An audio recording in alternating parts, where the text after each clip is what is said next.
नमस्कार, स्वागत है आपका टीवी 9 भारतवर्ष के स्पेशल शो में। आपके साथ मैं हूं सुमेरा खान, मेरे साथ मौजूद है मेरे सहयोगी समीर और प्रीति। शुरुआत करते हैं बड़ी खबर के साथ। दिल्ली के साकेत कोर्ट में एक कैदी की हत्या कर दी गई है। बताया जा रहा है कि पेशी के लिए लाए गए कैदियों के 2 गुटों में झड़प हुई थी। कोर्ट के लॉकअप रूम में मारपीट हुई, जिसमें एक कैदी की हत्या कर दी गई।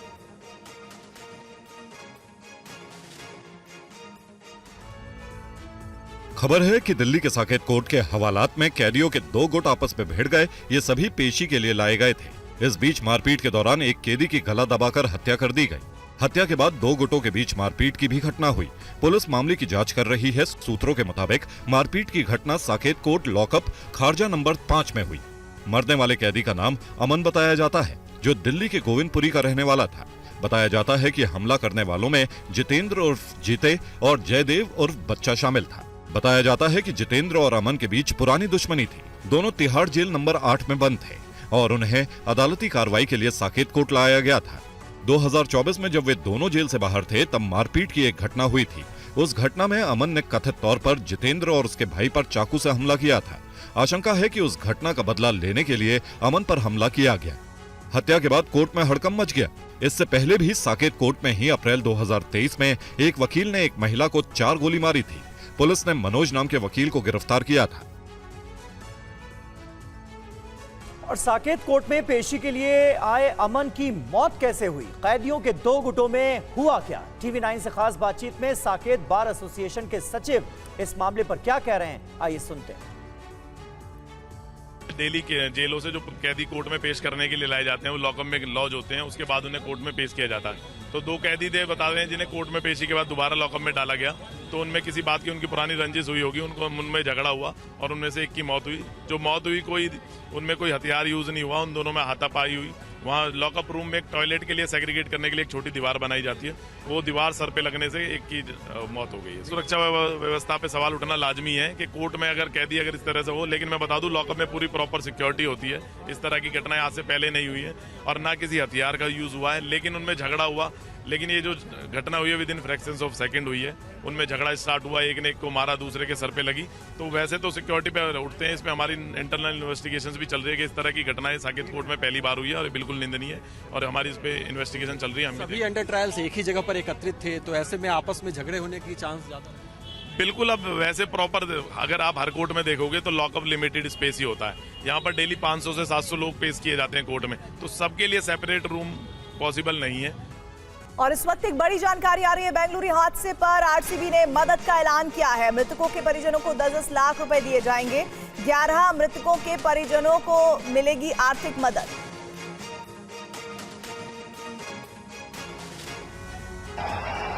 चिन्नास्वामी क्रिकेट स्टेडियम के पास हुई भगदड़ को लेकर कर्नाटक हाई कोर्ट में आज सुनवाई हुई। कोर्ट ने कहा कि महाधिवक्ता के सामने बात रखी गई है और अब 10 जून को फिर मामले की सुनवाई होगी। सरकार ने कोर्ट में सफाई दी है कि कानून और व्यवस्था बनाए रखने के लिए 1000 से अधिक कर्मियों को तैनात किया गया था। स्टेडियम की क्षमता 35,000 है। आमतौर पर केवल 30,000 टिकट ही बिकते हैं। इस बार लगभग 2.5 लाख लोग ये सोचकर आए कि प्रवेश निःशुल्क होगा, जिसकी उम्मीद नहीं की गई थी। I think this is not a controllable crowd. Actually, I apologize for all the people of Karnataka and Bangalore. We wanted to give a procession, but the crowd was very uncontrollable. So we dropped that procession. So I appeal to excuse us.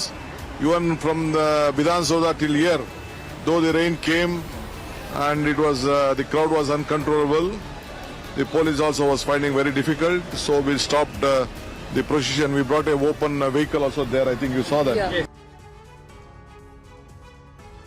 Karnataka के गृह मंत्री doctor जी परमेश्वर M Chinnaswamy stadium में Bengaluru police आयुक्त समेत वरिष्ठ police अधिकारियों के साथ आज अहम बैठक हुई है। इस बीच पुलिस सूत्रों का कहना है कि निःशुल्क एंट्री होने की वजह से ज्यादा भीड़ जुटी, जिसके बाद हालात बेकाबू हो गए।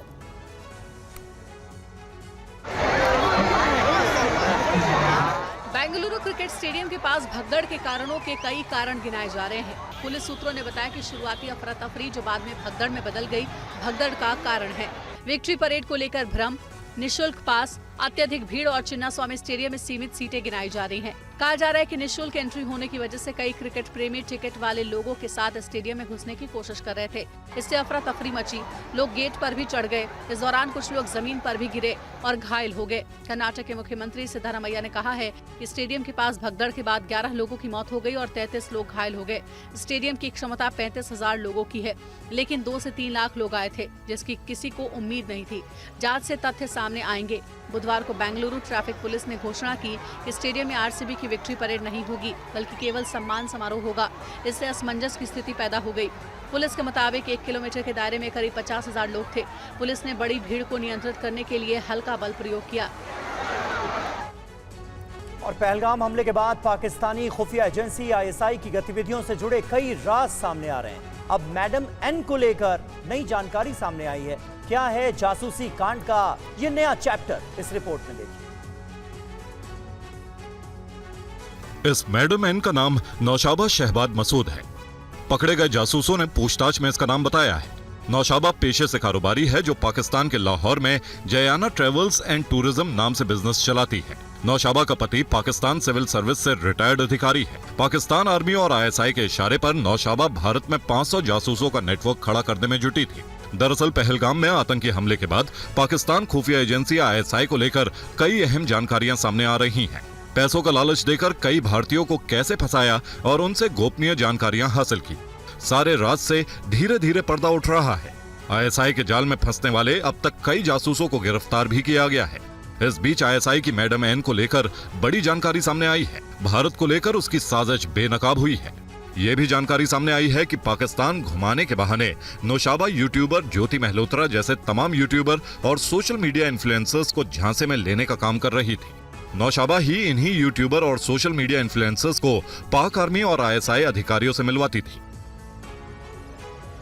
भारत में जासूसी का ये नेटवर्क कई राज्यों तक फैला था, जिसको लेकर कई अहम जानकारियां सामने आई है। इस पर ये रिपोर्ट देखिए। पाकिस्तान आर्मी और ISI ने भारतीय दूतावास में तैनात ISI अधिकारी दानिश सोहेल और उमर शरियार को इसकी जिम्मेदारी दी थी, जो पाकिस्तान के लिए जासूसों का एक बड़ा नेटवर्क तैयार करने की फिराक में थे। ISI अधिकारी दानिश सोहेल और उमर शरियार को इसमें काफी हद तक कामयाबी भी मिली थी। ज्योति मल्होत्रा से लेकर पंजाब और हरियाणा में कई लोग इनके जाल में फंसे थे। कई अहम जानकारियां पाकिस्तान को दी भी गई थी, लेकिन पहलगाम हमले के बाद ISI के मंसूबों पर पानी फिर गया। अलग अलग राज्य पुलिस ने अलग अलग लोकेशन से कई लोगों को जासूसी कांड में गिरफ्तार किया है।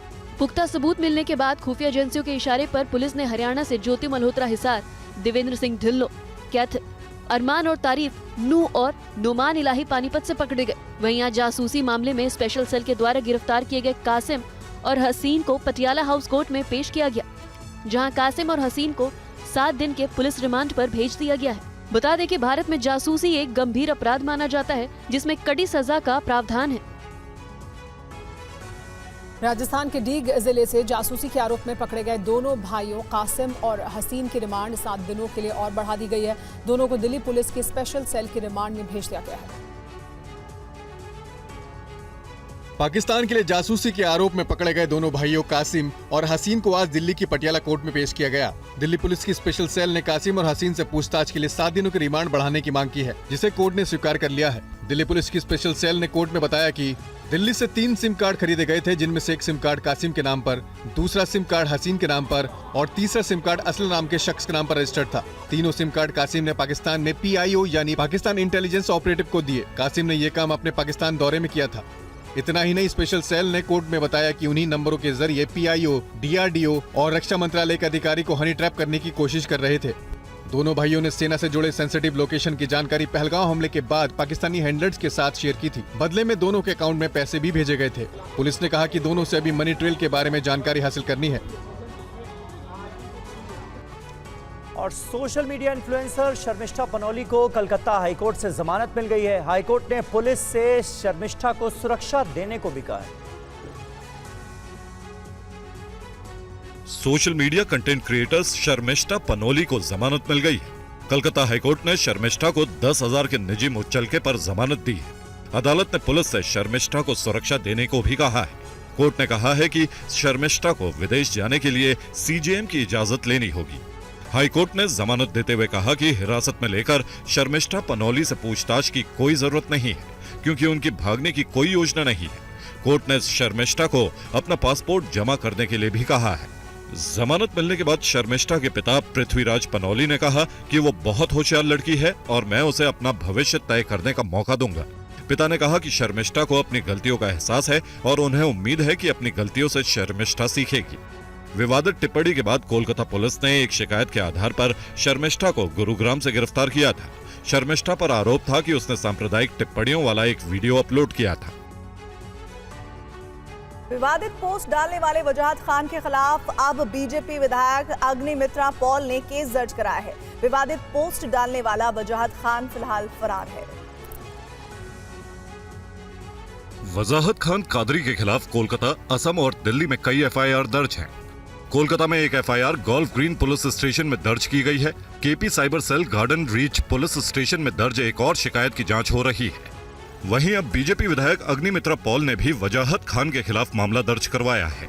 वहीं कोलकाता पुलिस के सूत्रों ने बताया कि वजाहत खान के खिलाफ बीएनएस की धाराओं के तहत मुकदमा दर्ज किया गया है। केस दर्ज होने के बाद से खान फरार चल रहा है। शिकायत में आरोप है कि वजाहत कादरी ने हिंदू देवी देवताओं का अपमान किया है। असम में कादरी के खिलाफ देवी कामाख्या समेत कई हिंदू देवी देवताओं का अपमान करने का मामला दर्ज किया गया है। वजाहत कादरी के आपत्तिजनक पोस्ट के आधार पर नई दिल्ली में भी 2 आपराधिक शिकायतें दर्ज की गई हैं। इन शिकायतों में आरोप है कि कादरी ने सांप्रदायिक उकसावे वाले बयान दिए, जिससे सामाजिक सद्भाव बिगड़ने का खतरा था। कोलकाता पुलिस का कहना है कि उनके साथ साथ असम पुलिस और दिल्ली पुलिस भी वजाहत खान की तलाश कर रही है।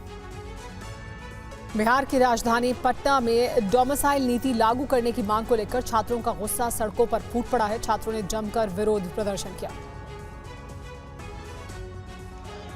तस्वीरें बिहार की राजधानी पटना की है। हाथ में बैनर, पोस्टर और साथ में आक्रोश। छात्रों की मांग है कि प्राइमरी एजुकेशन में 100% और सरकारी नौकरियों में 90% डोमिसाइल सर्टिफिकेट लागू होना चाहिए, जैसे कि पड़ोसी राज्यों में होता है। विरोध प्रदर्शन कर रहे छात्र हाथ में वोट दे बिहारी और नौकरी ले बाहरी, अब ये नहीं चलेगा का पोस्टर लेकर डोमिसाइल नीति लागू करने की मांग करते नजर आए। विरोध प्रदर्शन कर रहे छात्रों ने मुख्यमंत्री आवास को भी घेरने की कोशिश की, लेकिन पुलिस बल ने छात्रों को पहले ही रोक लिया। दरअसल आज पटना कॉलेज में सुबह हजारों छात्र जुटे और वहां से मार्च शुरू किया। छात्रों का इरादा मुसल्लपुर हाट, भिकना पहाड़ी होते हुए सीएम आवास तक पहुंचने का था।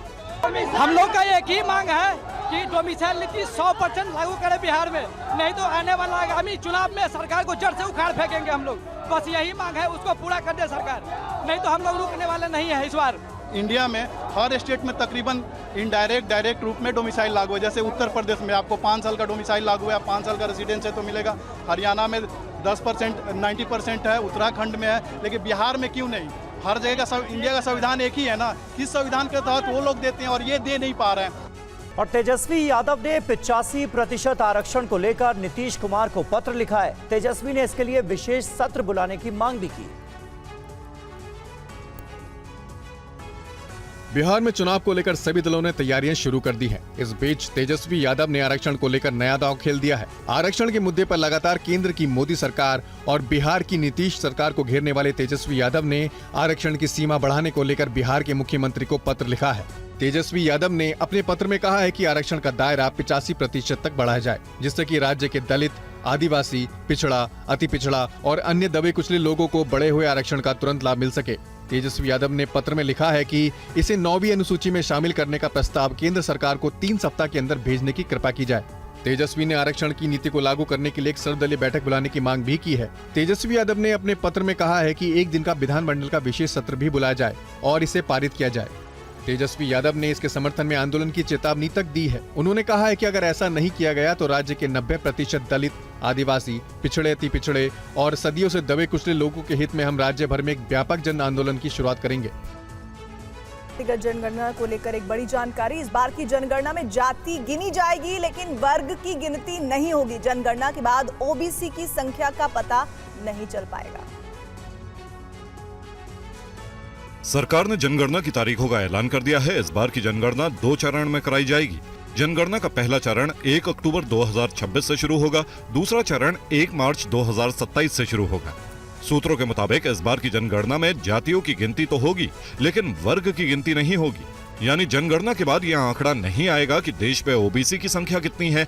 इसके पीछे एक कारण ये भी है कि कुछ राज्यों में जो जातियां ओबीसी हैं वो दूसरे राज्यों में सामान्य है, लेकिन धर्म के साथ हर व्यक्ति की जाति लिखी होगी। मुस्लिम वर्ग के लोगों के लिए भी जाति लिखना जरूरी है। गलत जाति बताने पर सरकार के पास जांच करने का कोई पैमाना नहीं है। सहयोगी दल जेडीयू ने केंद्र सरकार के फैसले का स्वागत किया है। भारत सरकार के इस ऐतिहासिक निर्णय का हम स्वागत करते हैं। जनता दल यूनाइटेड, इसके नेता कर्पूरी ठाकुर और श्री नीतीश कुमार निरंतर लंबे समय से इसकी मांग कर रहे थे। ये हमारे विचार की चीज। आपको बता दें कि जनगणना में 5 साल लगते हैं, लेकिन इस बार 3 साल ही लगेंगे। इसके पीछे प्रमुख कारण ये है कि इस बार की जनगणना डिजिटल तौर पर होगी। राज ठाकरे के बेटे अमित ठाकरे ने कहा है कि उद्धव और राज ठाकरे जब एक दूसरे से बात करेंगे तभी बात बनेगी। अमित ठाकरे ने कहा कि मीडिया में बयानबाजी से गठबंधन नहीं होगा। महाराष्ट्र में उद्धव ठाकरे की शिवसेना और राज ठाकरे की महाराष्ट्र नवनिर्माण सेना के बीच काफी दिनों से गठबंधन की अटकलें लगाई जा रही हैं, लेकिन अभी तक राज और उद्धव के बीच कोई बातचीत नहीं हुई है। दोनों नेता कैसे साथ आएंगे, इस पर कोई चर्चा नहीं हुई है। गठबंधन को लेकर राज ठाकरे के बेटे अमित ठाकरे का बयान सामने आया है। अमित ठाकरे ने कहा, जब तक दोनों भाई आपस में बात नहीं करेंगे तब तक बात कैसे बनेगी। उन्होंने कहा कि सिर्फ मीडिया में बयानबाजी से काम नहीं होगा। दोनों के पास एक दूसरे का फोन नंबर है, लिहाजा वे आपस में बात कर सकते हैं। माझी भूमिका एवढंच आहे, तुम्ही जे दोन भाऊ बोलताय, मला वाटतं त्या दोन भावांनी बोललं पाहिजे। आम्ही खाली बोलून काही फरक पडणार नाही। मला काही इश्यू नाही, दोन भाऊ एकत्र येणार, पण मी 2014ला 17ला बघितलंय। 2014-17 सोडा मी कोविड काळात बघितलंय, जिकडे मला वाटतं उद्धवजी मुख्यमंत्री होते। राज साहेबांनी तेव्हा उद्धवजींना पहिला फोन केला की हे भीषण एक आजार आलाय आपल्यावर, त्याच्यामुळे कुठचंही सरकार असो आपण त्यांची साथ दिली पाहिजे। आणि मी अनेकदा बघितलंय फोन कॉल, तो मला वाटतं त्यांची इच्छा असेल तर त्यांनी फोन करावा। हे मीडिया समोर बोलून किंवा वर्तमानपत्रात बोलून काही अशा युत्या होत। टीएमसी सांसद महुआ मोइत्रा की शादी की तस्वीरें सामने आई हैं। उन्होंने जर्मनी में पूर्व बीजेडी सांसद पिनाकी मिश्रा से शादी कर ली।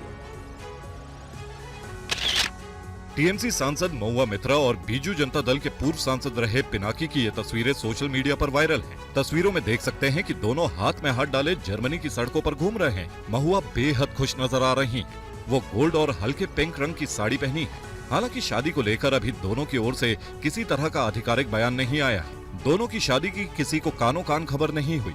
अब खबर आई है कि जर्मनी में दोनों एक दूसरे के जीवन साथी बन गए। शादी 2 दिन पहले यानी 3 मई को संपन्न हुई। अब आपको बताते हैं कि महुआ के पति पिनाकी मिश्रा कौन है। पिनाकी बीजू जनता दल से 4 बार सांसद रह चुके हैं। वो पहली बार 1996 में सांसद चुने गए थे। इसके बाद 2009 से 2019 तक सांसद रहे। 4 बार सांसद रहे पिनाकी का टिकट 2024 में काट दिया गया था। अब एक नजर महुआ मित्रा के करियर पर डालिए। 12 अक्टूबर 1974 को असम में जन्मी महुआ ने इन्वेस्टमेंट बैंकर के तौर पर अपने करियर की शुरुआत की थी। 2010 में वो ममता बनर्जी की पार्टी टीएमसी में शामिल हो गई थी। मोइत्रा पहली बार 2019 में सांसद चुनी गई थी। इसके बाद 2024 में दोबारा सांसद चुनी गई। बहरहाल महुआ को सोशल मीडिया पर लोग बधाई दे रहे हैं। दिल्ली में प्राइवेट स्कूलों की मनमानी रोकने के लिए लाए जा रहे ऑर्डिनेंस को आम आदमी पार्टी ने नामंजूर कर दिया है। पार्टी ने कहा है कि सरकार इसके लिए विधानसभा सत्र बुलाए। दिल्ली के प्राइवेट स्कूलों में फीस बढ़ोतरी का मुद्दा गर्माता जा रहा है। इस मुद्दे पर आम आदमी पार्टी ने सरकार को घेरने की तैयारी की है। आम आदमी पार्टी ने कहा है कि फीस रेगुलेशन को लेकर ऑर्डिनेंस उसे मंजूर नहीं है। नेता विपक्ष आतिशी ने सरकार से मांग की है कि विधानसभा का स्पेशल सेशन बुलाकर इस बिल को सेलेक्ट कमेटी को भेजा जाए। हमारी ये मांग है कि स्पेशल सेशन हो, बिल को टेबल किया जाए, उसको सिलेक्ट कमेटी के पास भेजा जाए, जो अलग अलग स्टेक होल्डर्स का फीडबैक ले और उसके बाद ही प्राइवेट स्कूल की फीस को रेगुलेट करने का कानून दिल्ली विधानसभा में पास हो। वहीं दिल्ली सरकार के मंत्री आशीष सूद ने कहा है कि आम आदमी पार्टी की सरकार थी तब कानून क्यों नहीं बना। ये जो बिल, जिस एक्शन कमेटी को आप गाली देते हैं, उसी एक्शन कमेटी जिसको बोलते हैं बीजेपी के नेताओं के, उसकी रिकमेंडेशन पे ये कानून बनाने चले थे। डर के मारे बना नहीं पाए, अंडर द टेबल सेटिंग कर ली। क्यों नहीं कठोर कानून बनाया उन्होंने। और मुंबई से सटे मीरा रोड के जेपी इंफ्रा गार्डन सोसाइटी में बकरीद से पहले बवाल मच गया। हिंदू पक्ष बकरीद पर बकरा काटने के विरोध को लेकर पुलिस के पास पहुंच गया। ये मीरा रोड की बहुमंजिला जेपी इंफ्रा सोसाइटी है। इस सोसाइटी में 4000 से ज्यादा परिवार रहते हैं। इस सोसाइटी में हर समाज के लोग रहते हैं। सोसाइटी में करीब 400 मुस्लिम परिवार भी रहते हैं। पिछले 3 साल से हर बकर ईद पर इस सोसाइटी में नोक-झोंक की खबरें सामने आती रही हैं। सोसाइटी में हिंदू और जैन सबसे ज्यादा हैं। सोसाइटी में रहने वाले दूसरे समुदाय के लोग नहीं चाहते कि सोसाइटी परिसर में बकरा लाया जाए। ये सोसाइटी में पहले से ये रूल्स और रेगुलेशन है कि यहाँ कोई मतलब एनिमल्स नहीं आएगा। कुत्ता बिल्ली छोड़ के कोई भी एनिमल्स नहीं है। वहीं एक मुस्लिम परिवार सोसाइटी से अपना सामान लेकर कर्नाटक जाता दिखाई दिया। टीवी 9 की टीम ने जब इस परिवार से पूछा कि आप सोसाइटी क्यों छोड़कर जा रहे हैं, तो इनका कहना था कि जब सोसाइटी में बकर ईद मना ही नहीं सकते तो फिर यहाँ रुकने का क्या फायदा।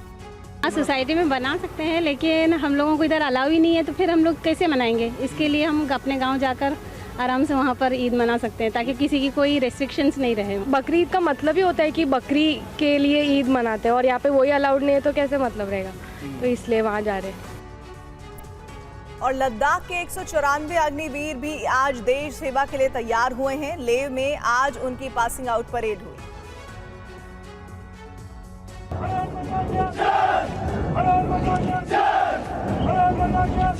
ये अग्निवीर जो कठिन ट्रेनिंग और हर बाधा को पार कर देश सेवा के लिए तैयार किए जा रहे हैं। 194 प्रशिक्षित अग्निवीर लद्दाख स्काउट्स रेजिमेंट में शामिल हो गए। इस दौरान लद्दाख स्काउट्स रेजिमेंटल सेंटर में पासिंग आउट परेड हुई। मेजर जनरल गुरपाल सिंह ने मुख्य अतिथि के तौर पर परेड की समीक्षा की। मेजर ने अग्निवीरों को बधाई दी और देश सेवा के प्रति उनके जज्बे की सराहना की। पासिंग आउट परेड को देखने के लिए सेना के कई अधिकारियों के साथ अग्निवीरों के परिवार भी पहुंचे। परिवारों के सामने ही जवानों को मेडल और बैज दिए गए। ये तस्वीरें देश सेवा के प्रति समर्पण को दिखाती हैं। अग्निवीरों के माता पिता भी इस पल को देखकर काफी गौरवान्वित महसूस कर रहे हैं। अग्निवीरों के माता पिता भी इस पल के गवाह बनकर काफी गौरवान्वित दिखे।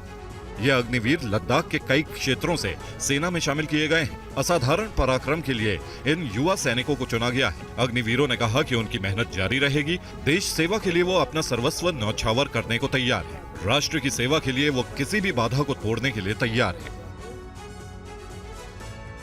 और अब खबर अग्निवीर की। आज जम्मू कश्मीर में 326 अग्निवीरों ने अपनी ट्रेनिंग पूरी की। श्रीनगर में जवानों ने देश सेवा की शपथ ली। ये आह्वान है शक्ति की, सामर्थ्य की और देश के प्रति कुछ कर गुजरने की।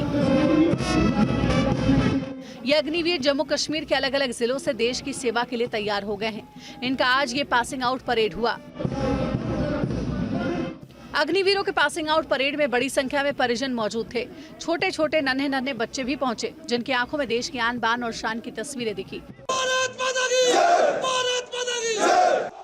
ये अग्निवीर उरी, कुपवाड़ा, राजौरी और पुंछ जैसे नियंत्रण रेखा क्षेत्रों में रहने वाले हैं, जिन्होंने पाकिस्तानी दुश्मनों की हिमाकत देखी है, सीज़फायर के उल्लंघन और गोलीबारी का मंजर देखा है। ऐसे में ये अग्निवीर न केवल अपने देश बल्कि अपने घरों की भी रक्षा के इरादे से अब बॉर्डर पर देश की सुरक्षा बेड़े में शामिल होंगे।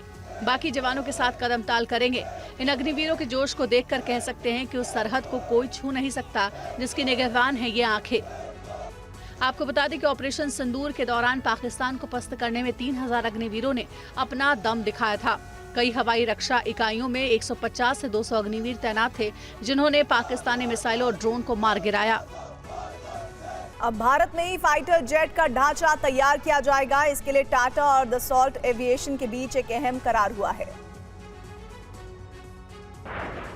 राफेल, जिसकी गर्जना से दुश्मन कांप जाते हैं, दुश्मन मैदान छोड़कर भाग जाते हैं या फिर खत्म हो जाते हैं, उस राफेल की बॉडी यानी इस फाइटर जेट का ढांचा भारत में ही बनेगा। राफेल का फ्यूजलाज यानी मेन बॉडी भारत में बनेगी। राफेल फाइटर जेट बनाने वाली कंपनी दसॉल्ट एविएशन और टाटा एडवांस सिस्टम्स लिमिटेड के बीच इसे लेकर एक करार हुआ है। विमान के बॉडी पार्ट्स के निर्माण के लिए 4 प्रोडक्शन ट्रांसफर एग्रीमेंट पर हस्ताक्षर किए गए हैं। इसके तहत विमान का फ्यूजलाज, पीछे का पूरा हिस्सा, सेंट्रल फ्यूजलाज और सामने का हिस्सा शामिल है। आपको बताते हैं कि आखिर क्या होता है राफेल जेट का फ्यूजलाज। राफेल फाइटर जेट में फ्यूजलाज विमान का मुख्य ढांचा है। ये pilot cockpit, engine, electronic system और हथियारों को जोड़ता है, साथ ही विंग्स और टेल्स को सहारा देता है। राफेल का फ्यूजलाज कार्बन और केवलर फाइबर से बनता है, जो इसका वजन कम करता है। अधिकतम टेक ऑफ वजन को खाली वजन के अनुपात में 40% तक बढ़ाता है। टाटा के साथ दसॉल्ट एविएशन के इस करार के बाद भारत के एरोस्पेस के बुनियादी ढांचे में निवेश की संभावनाएं भी बढ़ेंगी। साथ ही सामरिक और सैन्य विमानों के निर्माण की दिशा में ये मील का पत्थर साबित होगा। इटली के ब्रेशिया शहर में Italy India strategic economic partnership आयोजित की जा रही है, जिसमें भारत के केंद्रीय वाणिज्य मंत्री पीयूष गोयल और इटली के उप प्रधानमंत्री और विदेश मंत्री एंटोनियो डजानी शामिल हो रहे हैं। भारत इटली के बीच ये बैठक कई मायनों में अहम है। दोनों देशों के बीच संबंध और भी मजबूत बनाने की दिशा में ये बड़ा कदम है। आज की बैठक में भारत के केंद्रीय वाणिज्य मंत्री पीयूष गोयल और इटली के उप प्रधानमंत्री और विदेश मंत्री एंटोनियो डजानी के अलावा दोनों देशों के कई उद्योगपति भी शामिल हो रहे हैं, जो दोनों देशों के बीच स्ट्रेटेजिक और बिजनेस पार्टनरशिप बढ़ाने और संबंधों को मजबूत करने पर चर्चा करेंगे। ये कार्यक्रम जिस जगह आयोजित किया जा रहा है वो एक विश्व प्रसिद्ध म्यूजियम है, जिसका नाम है Santa Julia museum. Santa Julia museum Italy के ब्रेशिया शहर में स्थित एक प्रमुख ऐतिहासिक और सांस्कृतिक स्थल है। यह संग्रहालय एक प्राचीन बेनेडिक्टिन मठ के परिसर में स्थित है, जिसे 8वीं शताब्दी में लॉन्गोबर्ड राजा डेसिडेरियस और उनकी पत्नी अंसा द्वारा बनाया गया था। संग्रहालय लगभग 14,000 वर्ग मीटर में फैला हुआ है और इसमें प्रागैतिहासिक काल से लेकर 18वीं शताब्दी तक के हजारों कलाकृतियों को प्रदर्शित किया गया है। और ऑपरेशन सिंदूर में पाकिस्तान के बहावलपुर में जिस जैश के हेडक्वार्टर को टारगेट किया गया, उसकी ड्रोन तस्वीरें सामने आई। ये रिपोर्ट देखिए। ये वीडियो पाकिस्तान के बहावलपुर का है, जहां ऑपरेशन सिंदूर के दौरान जैश ए मोहम्मद के हेडक्वार्टर को टारगेट किया गया था। इसकी ड्रोन तस्वीरें आई। वीडियो में आप देख सकते हैं कि जैश का हेडक्वार्टर पहले कैसा था और भारतीय जवानों के सटीक निशाने के बाद उसका क्या हश्र हुआ। हेडक्वार्टर की बिल्डिंग के 2 गुंबद जमींदोज हो गए। जमीन पर मलबा ही मलबा बिखरा है। इसकी तस्वीरें पहले भी आई थी, जिसे लेकर पाकिस्तान ने प्रोपेगेंडा भी किया था, लेकिन अब एक एक करके ऑपरेशन सिंदूर का सच सामने आ रहा है। आपको बता दें कि इसी हमले में आतंकी मसूद अजहर के 10 रिश्तेदार मारे गए थे, जिसके बाद अजहर बिलबिला उठा और खुद के मौत की फरियाद की थी। ऑपरेशन सिंदूर के दौरान भारतीय सेना के इस हमले में जैश हेडक्वार्टर में मौजूद दर्जनों आतंकियों के मारे जाने की पुष्टि हुई थी। ऑपरेशन सिंदूर की कामयाबी को लेकर एक बात यह सामने आई है कि बहावलपुर में 21 आतंकियों की कब्र देखी गई है, जिसकी तस्वीरें सोशल मीडिया पर शेयर की गई हैं, जो जैश ए मोहम्मद के मसूद अजहर के करीबियों की बताए जाते हैं। और दिल्ली में देर रात बदमाशों के साथ पुलिस का एनकाउंटर हुआ। मुठभेड़ में 2 बदमाश घायल हो गए हैं। हत्या के एक मामले में दोनों बदमाशों की तलाश थी। मुठभेड़ दक्षिणी दिल्ली के बीआरटी कॉरिडोर पर सीएनजी पंप के पास हुई। पुलिस को दोनों बदमाशों के यहां आने की सूचना मिली थी। दोनों बदमाश बाइक पर सवार थे। जब पुलिस ने दोनों बदमाशों को रोकने की कोशिश की, तब दोनों आरोपियों की ओर से पुलिस टीम पर कई राउंड फायर किया गया। पुलिस कर्मियों ने भी दोनों बदमाशों पर कई राउंड फायर किए। पुलिस की जवाबी कार्रवाई में बाइक सवार दोनों बदमाश घायल हो गए और इसके बाद दोनों बदमाशों को अस्पताल पहुंचाया गया। एनकाउंटर में घायल एक बदमाश का नाम दीपक था, जिसकी हत्या के मामले में तलाश थी। पुलिस को खबर मिली थी कि दीपक अपने एक साथी के साथ बीआरटी कॉरिडोर के पास पहुंचने वाला है। 15 मई को दिल्ली के छतरपुर इलाके में हुए अरुण लोहिया नाम के स्क्रैप डीलर की उसके पिता के ही सामने गोली मारकर हत्या की गई थी। इसी हत्याकांड मामले में दीपक मुख्य आरोपी है। हत्याकांड वाले दिन अरुण अपने पिता के साथ साकेत कोर्ट से लौट रहा था। हत्या के एक मामले में अरुण लोहिया की गवाही थी। गोलीबारी में अरुण लोहिया की मौके पर ही मौत हो गई थी। दोनों बदमाशों के शिकंजे में आने से पुलिस वालों को कई अनसुलझे मामलों की गुत्थी सुलझने की अब उम्मीद है। यूपी के बहराइच में भेड़िए ने एक बच्चे की जान ले ली। ग्रामीणों ने गांव में 3 भेड़ियों की मौजूदगी का दावा किया है।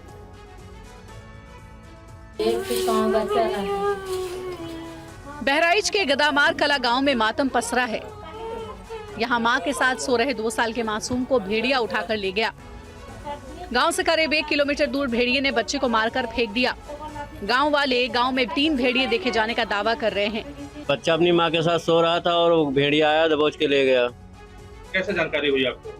वो देखे अपनी आंख से, तब बोले। आपने भी देखा भेड़िया? हाँ, हमने देखा। वहाँ जब खा रहा था तब सुबह पहुँचे तो देखे वहाँ खा रहा था। पिछले साल भी जून महीने में भेड़िए ने गाँव वालों पर हमले शुरू किए थे और अगस्त महीने तक एक महिला समेत 10 बच्चों की जान ले ली थी। एक बार फिर भेड़िए के हमले शुरू होने से गांव वाले खौफजदा हैं। ग्रामीण वन विभाग की कार्यशैली से नाराज है। हाँ, वन विभाग शेर बता रहा है, कहीं कुत्ता बता रहा है। हम लोग देखा भेड़िया है। तो क्या माना जाता है? जो भेड़िया है, वो जो हो, भेड़िया हो या कुत्ता हो, जो भी शेर हो, हाँ। और अब खबर भारत की सुरक्षा से जुड़ी। अब दुश्मन पर और दूर तक वार करेगी आकाश मिसाइल। वैज्ञानिक अब इसमें कई तरह के बदलाव कर रहे हैं। इसके बाद इसकी मारक क्षमता और ज्यादा बढ़ जाएगी। ऑपरेशन सिंदूर के दौरान पाकिस्तान के ड्रोन और मिसाइल को हवा में ही धूल चटाने वाले आकाश मिसाइल को अब और दमदार बनाया जा रहा है। डीआरडीओ अब आकाश मिसाइल सिस्टम की क्षमताओं को और एडवांस करने की दिशा में काम कर रहा है। डिफेंस सूत्रों के मुताबिक डीआरडीओ ऐसी तकनीक पर काम कर रहा है जिसमें मिसाइल के मौजूदा ढांचे या डिजाइन में बड़े बदलाव किए बिना ही इसकी ऑपरेशनल क्षमता को बेहतर बनाया जा सके। डीआरडीओ का खास ध्यान दमदार फ्यूल टेक्नोलॉजी के विकास पर है, जिससे आकाश मिसाइल की रेंज, स्पीड और मारक क्षमता को बढ़ाया जा सके। इसका उद्देश्य है बिना महंगे और समय लेने वाले रीडिजाइन के मिसाइल को और घातक बनाना। डीआरडीओ के वैज्ञानिक सस्टेनर मोटर को अपग्रेड करने पर काम करते हैं। ये मोटर मिसाइल को शुरुआती बूस्ट के बाद हवा में हाई स्पीड से आगे बढ़ने में मदद करती है। आकाश सिस्टम पहले से ही लड़ाकू विमानों, ड्रोन और बैलिस्टिक मिसाइलों जैसे अनेक हवाई खतरों से निपटने में सक्षम है। इसे अपग्रेड करने से इसकी लंबी दूरी तक इंटरसेप्ट करने की क्षमता और अधिक मजबूत होगी। आज गंगा दशहरा है। इस मौके पर वाराणसी, हरिद्वार के साथ साथ अयोध्या में श्रद्धालुओं की भारी भीड़ नजर आ रही है। तस्वीरें उत्तराखंड के हरिद्वार की है, जहां गंगा दशहरा के मौके पर काफी संख्या में श्रद्धालुओं ने गंगा स्नान किया, साथ ही गंगा आरती भी की गई। दिन गंगा जी धरती पर आई थी, इसलिए सब लोग बड़े भाव से गंगा स्नान करते हैं और दान पुण्य करते हैं, भगवान भोलेनाथ का दर्शन करते हैं। आज स्नान ध्यान होता है। लोग सुबह ब्रह्म मुहूर्त में उठ के गंगा स्नान करते हैं, काशी विश्वनाथ जी का दर्शन करते हैं, दान पुण्य करते हैं। वहीं यूपी के वाराणसी में भी भक्तों की भारी भीड़ नजर आई। लोगों ने गंगा स्नान के साथ साथ काशी विश्वनाथ के दर्शन किए। भारी भीड़ को देखते हुए प्रशासन की तरफ से सतर्कता बरती जा रही है। कई जगहों पर गोताखोरों की भी तैनाती की गई है। जो भी होता है दान पुण्य करते हैं यहाँ गंगा घाट पे। आज हर जगह के गंगा घाट पे लोग स्नान करने जाते हैं। माँ गंगा का अवतरण हुआ था पृथ्वी पे, इसके उपलक्ष्य में ये गंगा दशहरा का पर्व मनाया जाता है। वाराणसी के अलावा अयोध्या में भी भक्तों की भीड़ देखी जा रही है। दूर दराज से काफी संख्या में श्रद्धालु गंगा दशहरा के मौके पर राम की नगरी पहुंच रहे हैं। सरयू के तट पर लोग स्नान कर रहे हैं। प्रयागराज में भी संगम के तट पर श्रद्धालुओं की भारी भीड़ देखी जा रही है। यहाँ भी लोग आस्था की डुबकी लगा रहे हैं।